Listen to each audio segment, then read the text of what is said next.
విశాఖ జిల్లా అరకు పార్లమెంటు నియోజకవర్గంలో కూటమి నేతలు ఎన్నికల ప్రచారాన్ని మొదలుపెట్టారు. టీడీపీ, జనసేన, బీజేపీ నేతలు పాలకొండలో కోటదుర్గమ్మను దర్శించుకొని ప్రచారాన్ని ప్రారంభించారు. అరకు పార్లమెంటు బీజేపీ అభ్యర్థి కొత్తపల్లి గీత, అలాగే పాలకొండ జనసేన ఎమ్మెల్యే అభ్యర్థి నిమ్మల జయకృష్ణ ఎన్నికల ప్రచారాన్ని మొదలుపెట్టారు. కూటమి అభ్యర్థులకు ఉమ్మడి పార్టీల నాయకులు, కార్యకర్తలతో పాటు మహిళలు పెద్ద ఎత్తున పాల్గొని హారతులు పట్టారు.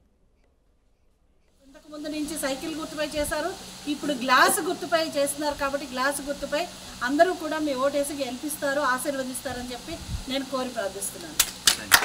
రివ్యూలు చేశాను. ఐటీడీఏలో కూర్చుని ఫండ్స్ విషయంలో ప్రతి ఒక్కరికి చేరేటట్టు ఎంత చేశానో అందరూ చూశారు. అలాగే ఎంపీ ల్యాడ్స్ చూస్తే ఎంపీ ల్యాడ్స్లో 25 కోట్లకు 25 కోట్లుగానే ఖర్చు పెట్టిన ఎంపీగా పేరుంది.